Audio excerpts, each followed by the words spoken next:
Kwakwalingelinye ilanga la ngizihlalele kwafona umngani wami uSibu wathi kunomcimbi ngalanga kube ekwamaphumulo ucela ngimphelezele, yabo. Hhayi ngathi hhayi anginankinga cause vele kwakuyi-Friday, so wathi hhayi uzofika ntambama ngabo-6. Hhayi ngithi hhayi anginankinga uzofika sengi-ready, hhayi nangempela afike ngabo-6. Angithathe sihambe sishone khona.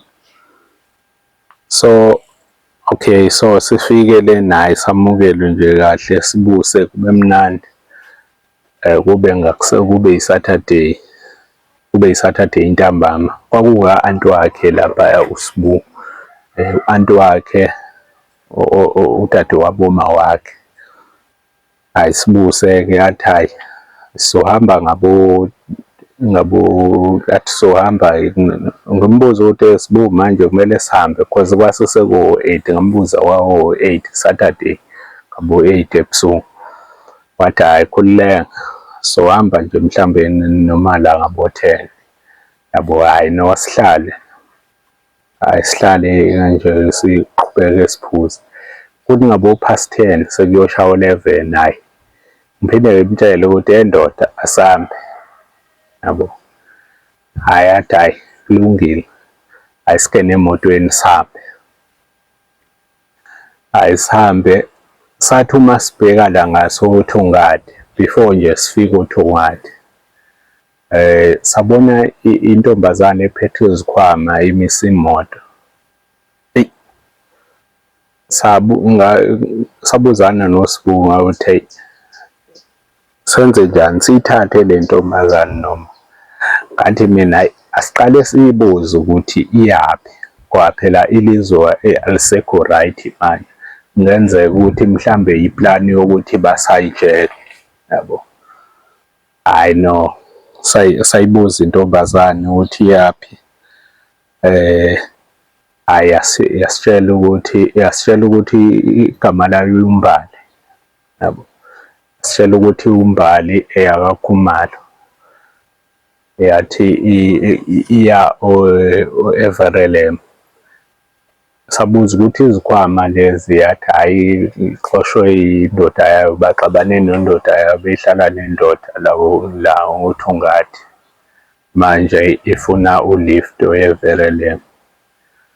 Hhayi sathi hhayi okay, akunankinga sayizwela. Angena, yathi uma ingena emotweni into engayiqaphela kwavele kwashisa nje imoto yonke, kwavele kwashisa kakhulu. Sibu wavula amawindi, hhayi yangena ngemuva. Sayibuza ukuthi iyaphuza yini because khona utshwala esasibuphethe sasihambe sibuphuza. Yathi hhayi ayiphuzi. Hhayi sathi okay, hhayi sasuka lapho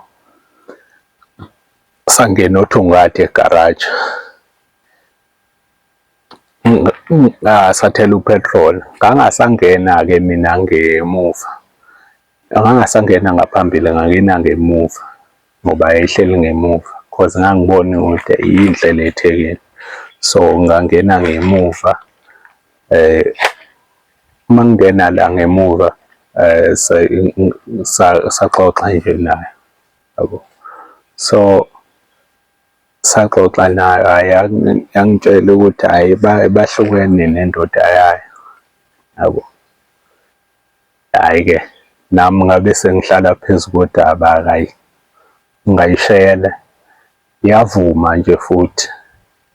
Eyi ngaqala ngaba nakho kona ukuxwaya, kwasho ukuthi nami ngiziplakele, kodwa ngaba nayo imibuzo, ngazibuza ukuthi hhayi yasivuma fast kanje. Hhayi kodwa hhayi ngabuye nganaka, ngathi hhayi mhlambe wayiyona engithandile. Okay, hhayi sihambe, sathi uma sifike eVerulam, bese yangibuza ukuthi angifuni ukubona yini la ehlala khona, yabo. Emzini wayo inomuzi. Awu ngathi kulo uSibu, ayi Sibu asambe siye khona. Yathi yona hhayi uSibuka akaqhubeke uzosibeka nje ngase-gate-ini then aqhubeke nendlela. Hhayi nangempela akasihambise uSibuka uma sibona lo muzi uyakhanya muhle. Hhayi-ke afike angishiye uSibuka athi hhayi sesiyobonana kusasa. Vele imali nganginayo yokuthi ngingazigibelela sekuseverele ngigibele ngize la eNanda.